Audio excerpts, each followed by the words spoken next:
하나님께서 하시는 일은 우리가 이해할 수 없는 일들이 참 많습니다. 하나님은 다윗이 회개하였을 때에 즉시 그를 용서하시고 살려주시겠다 약속하셨습니다. 그러나 다윗의 죄로 인해 바세바와의 사이에서 낳은 아들은 죽을 것이라 말씀하셨고, 말씀하신 지 이래 만에 살려달라는 다윗의 간절한 기도에도 불구하고 죽게 하셨습니다. 살려달라고 애원하지 않았던 다윗은 살려주시고, 살려달라고 애원했던 아이는 죽게 하신다. 범죄한 다윗은 살고 죄 없는 아이는 죽는 상황. 여러분, 이것이 납득이 가십니까? 하나님께서는 왜 이런 일을 하셨을까요? 또 이 일을 통해서 우리에게 깨닫게 하시는 것은 무엇일까요? 이것을 이해하기 위해서는 이보다 더 이해할 수 없는 일을 하신 하나님, 이 아무 상관없는 죄인들을 위해서 독생자를 십자가에 못 박혀 죽게 하신 하나님을 우리가 생각해 봐야지 되는 것입니다. 하나님의 우리를 향하신 은혜와 사랑이라는 뜻이죠. 믿음은 하나님의 그 은혜와 사랑을 신뢰하는 것입니다. 우리는 내가 원하는 일을 이루기 위해서는 하나님께서 우리의 이성과 상식을 초월하여서 일하기를 기대하면서도, 내가 원하지 않는 일, 나에게 고난이 되고 고통이 되는 일은 이성과 상식 안에서 일하시기를 기대할 때가 많습니다. 그러나 진짜 믿음은 나에게 일어나는 모든 일들, 그것이 기쁜 일이든 슬픈 일이든 고통스러운 문제든 즐거운 문제든 하나님께서 행하시는 모든 일들을 이성과 상식을 초월하여서 받아들이는 것입니다. 그래서 믿음의 사람들을 보면 일반인이 상식적으로 이해할 수 없는 행동들을 많이 하는 거예요. 다윗을 보세요. 다윗은 통회함으로 정직한 영을 회복했습니다. 상한 심령을 다 고침받았어요. 어제 우리가 살펴본 것처럼 다윗이 여기 사무엘하에는 잠깐 다윗이 회개했다 그런 종류로 간략하게 나오지만 시편 51편 같은 내용 두고 하나님 앞에 기도한 기도문이죠. 정말 가슴을 치면서 통회하는 심령으로 하나님 앞에 긴 시간 회개했던 것을 보게 되죠. 그리고 하나님은 그 기도에 응답하셔서 그의 정직한 영을 다 회복시켜 주셨어요. 상한 심령을 다 고쳐 주셨습니다. 그러고 나니까 하나님이 행하시는 일들을 믿음으로 다 받아들이게 된 것입니다. 아들이 죽기 전에는 혹시라도 살려주실까 하는 마음으로 식음을 전폐하고 기도했지만, 죽고 난 뒤에는 성전에 들어가서 하나님께 경배하고 언제 그랬냐는 듯이 자신의 일상을 회복하는 것을 보게 돼요. 하나님께 경배했다는 것은 감사했다는 것이죠. 하나님께 영광을 돌렸다는 얘기죠. 하나님께 경배한 뒤로는 밥을 먹고 일상을 다 회복합니다. 이 모든 일들이 상식적으로 이해가 되지 않는 일이죠. 기도 응답이 안 됐는데 뭐가 감사합니까? 아들이 죽었는데 죽은 시신도 처리하지 않은 상태에서 하나님을 찬양하고 예배하는 일이 가당키나 한 일이겠어요? 세상 사람으로는 절대 이해할 수 없는 행동들 아니겠어요? 회개를 통하여서 그의 정직한 영, 마음속에 참된 믿음이 회복되어서 하나님의 진실된 은혜와 사랑을 다 깨달았기 때문에 할 수 있는 행동들이었다는 거예요. 저는 오늘 저와 여러분이 그런 믿음으로 하나님 앞에 기도하며 나아갈 수 있길 바랍니다. 하나님께서 여러분 안에 있는 정직한 영을 다 회복시켜 주시고, 또 믿음을 온전히 세워주시면 나에게 벌어지는 일들이 상식적으로 이성적으로 이해되고 납득되지 않는 일일지라도 다 은혜로 여겨지고 받아들여지고, 또 하나님 앞에 그 일을 통해서 도리어 감사하고 찬양할 수 있는 삶을 살게 되는 것입니다. 그러므로 회개란 여러분 어쩔 수 없이 해야지 되는 것이 아니라 성도로서 감사히 누려야지 되는 은혜의 통로인 것을 여러분 잘 깨달을 수 있길 바랍니다. 오늘 본문 통해서 다시금 우리에게 깨닫게 하시는 것이 바로 그것이에요. 하나님은 회개하는 자에게만 특별히 베풀어 주시는 은혜가 또 사랑이 있다는 것입니다. 24절 25절 말씀 다시 한번 또 읽을까요? 시작.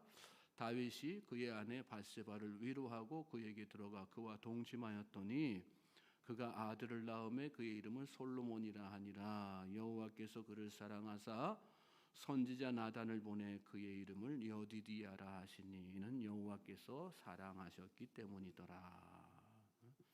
아이가 죽자 다윗은 아내 밧세바를 위로하면서 그에게 들어가 그와 동침했어요. 그리고 밧세바는 다시 아들을 낳게 되죠. 다윗은 그 이름을 솔로몬이라고 지었습니다. 평강이라는 뜻입니다.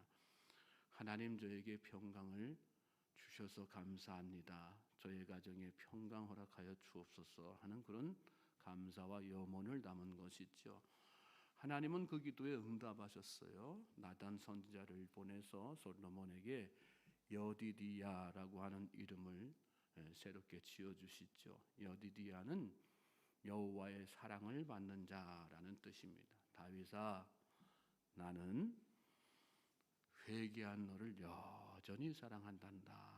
내가 기도한 대로 너에게 평강을 허락해 줄 것이다. 이런 약속의 말씀을 전하신 것입니다. 여러분, 하나님은 성도가 회개하면 마치 그가 한 번도 죄를 짓지 않은 것처럼 그를 대하세요. 은혜로 대하시고 사랑으로 대하신다는 말씀이에요.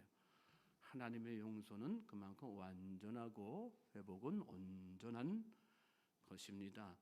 하나님은 회개한 자에게 한량 없는 은혜를 베풀어 주셔서 그의 마음 가운데 잃어버렸던 평강을 다 회복시켜 주세요. 죄는 평강을 빼앗아 가지만요, 은혜, 하나님의 은혜와 사랑은 그 평강을 다 회복시켜 주신단 말씀이에요. 하나님께서 그를 넘치도록 사랑하시기 때문입니다. 믿습니까? 오늘날 회개의 필요성을 깨닫지 못하고 그 유익을 누리지 못하는 성도가 얼마나 많은지 몰라요. 하나님의 놀라운 사랑을 누리지 못하는 이유가 죄 때문이라는 것을 깨닫지 못하기 때문인 것이죠.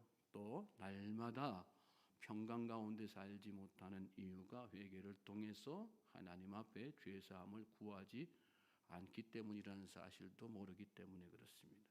오늘 우리는 하나님 안에서 평강과 사랑을 날마다 누리면서 살고 있습니까? 그것을 위해서 죄에 무너지지 않으려고 힘을 다해서 애쓰고 노력하고 고군분투하면서 살고 있습니까? 연약하여 죄에 넘어질 때마다 회개하고 있습니까? 회개는 성도의 의무만이 아니에요. 회개는 성도가 가진 놀라운 특권이고 축복의 통로라는 사실을 믿고, 그래서 이 새벽에도 더욱더 간절한 마음으로 통회하는 심령으로 하나님 앞에 나아가는 우리 모두가 되기를 주님의 이름으로 소망하고 축복합니다. 26절부터 29절 말씀 또 같이 읽으시겠어요? 시작. 요압이 암몬 자손의 라빠를 쳐서 그 왕성을 점령하매 요압이 전령을 다윗에게 보내 이르되 내가 라빠 곧 물들의 성읍을 쳐서 점령하였으니 이제 왕은 그 백성의 남은 군사를 모아 그 성에 맞서 진치고 이 성읍을 쳐서 점령하소서. 내가 이 성읍을 점령하면 이 성읍이 내 이름으로 일컬음을 받을까 두려워하나이다 하니 다윗이 모든 군사를 모아 라빠로 가서 그곳을 쳐서 점령하고 전쟁이 다시 시작되죠. 이 다시 시작된 전쟁에서 요압은 암몬 자손을 쳐서 라빠 곧 물들의 성읍을 점령합니다. 그리고 요압은 다윗에게 이 사실을 알려주면서 직접 와서 라빠를 완전히 점령하십시오 이렇게 요청했어요. 다윗의 이름으로 그 성읍을 점령하라는 그런 권고였죠. 다윗은 요압의 권고대로 모든 군사를 모아가지고 라빠로 가서 그곳을 점령했습니다. 하나님은 우리아의 죽음과 함께 그때까지 점령하지 못했던 라빠를 다윗이 친히 회개한 다윗이 친히 점령하게 하시고 그의 이름을 다 떨치도록 그를 높여주신 것입니다. 하나님은 어떤 분이 있어요? 성도를 도우시는 분이 있어요. 특별히 회개한 성도를 도우시는 분이 하나님이세요. 그리고 승리를 주시는 분이 하나님이십니다. 하나님께 의지하는 자만이 날마다 승리할 수 있는 것입니다. 여러분, 우리가 세상에서 넘어지고 실패하는 이유가 무엇입니까? 우리가 사는 삶의 터전에서 또 많은 인간관계 속에서 우리가 왜 그리스도인답지 못하게 살고 있을까요?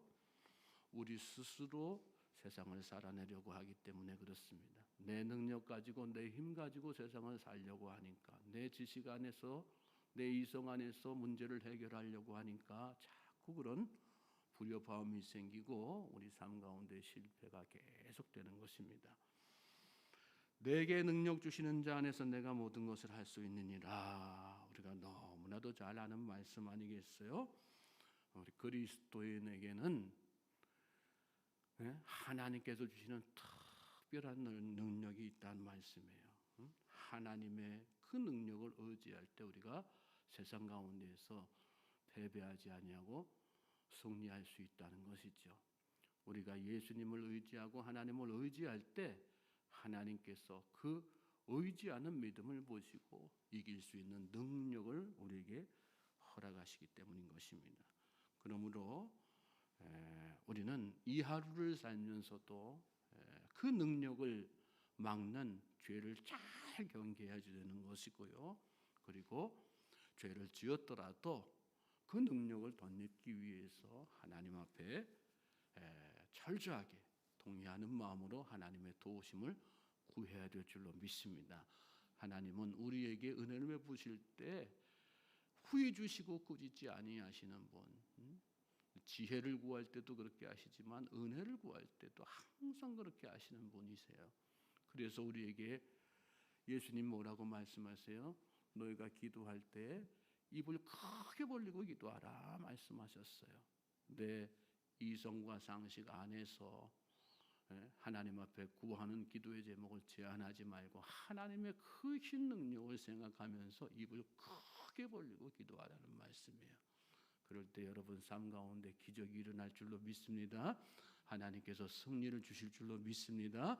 우리는 하나님의 능력을 바라보고 사는 사람이에요. 또 하나님의 능력을 전적으로 의지하면서 사는 사람이에요. 그럴 때 우리 삶 가운데 하나님께서 놀라운 승리의 기쁨을 만끽하게 하실 줄로 믿습니다.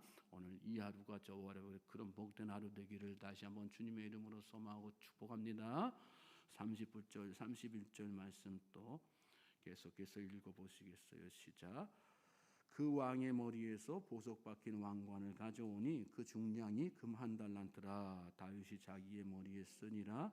다윗이 또 그 성읍에서 노략한 물건을 무수히 내오고 그 안에 있는 백성들을 끌어내어 톱질과 쏘레질과 철도끼질과 벽돌 구이를 그들에게 하게 하니라. 암몬 자손의 모든 성읍을 이같이 하고 다윗과 모든 백성이 예루살렘으로 돌아가니라. 라빠를 점령한 다윗은 많은 전리품을 획득했어요. 하나님께서 거두게 하신 것이죠. 다윗은 말씀 보면 라빠 왕이 머리에 썼던 금 1달란트짜리 어마어마한 양이죠. 그리고 그 보석이 박힌 왕관을 빼앗아 가지고 자기 머리에 썼어요. 하나님께서 그의 머리에 영광의 관을 씌워 주신 것입니다. 또 성읍의 무수한 물건들을 전리품으로 다 취하고 그 성읍의 백성에게 암몬 자손에게 노역을 시켰죠. 이렇게 다윗은 암몬 자손의 모든 성읍을 다 점령하고 예루살렘으로 돌아왔습니다. 하나님은 다윗을 암몬 자손과의 전쟁에서 이기게 하셨을 뿐만 아니라 이렇게 엄청난 전리품들을 다 얻어 누리도록 이렇게 그에게 복을 주신 것입니다. 하나님은 회개한 성도를 다 이렇게 높여주시는 거예요. 믿습니까? 오늘 저와 여러분의 삶 가운데 하나님의 그 은혜를 기대하면서 사시기 바랍니다. 믿음으로 사는 사람은요, 그래서 자기의 인생 환경이 어떠하든 자기 자신을 저주하지 않아요. 한탄하지 않아요. 탄식하지 않아요. 자기의 모든 상황 가운데에서 결국은 마침내 나를 높여주실 하나님을 기대하고 소망하면서 오히려 감사하며 사는 거예요. 오늘 이 하루가 저와 여러분의 그런 복된 날 되시길 바랍니다. 우리 믿음은 하나님께서 주실 상급을 바라보고 사는 사람. 믿음의 사람들이 성경에 나오는 믿음의 사람들 다 그거 보고 살았잖아요. 사도 바울도 마찬가지고 다른 믿음의 사람들, 예수님의 제자들도 다 마찬가지예요. 주실 상급을 바라보고 하나님께서 얻게 하실 놀라운 하나님의 영광스러운 그날을 바라보면서 소망 가운데 살았단 말씀이에요. 오늘 그 놀라운 은혜와 사랑, 축복이 저와 여러분에게도 동일하게 약속되는 것이라는 사실을 잘 깨닫고, 그래서 오늘 하루도 더욱더 감사함으로 더욱더 소망 가운데 사실 수 있게 되기를 다시 한번 주님의 이름으로 소망하고 축복합니다.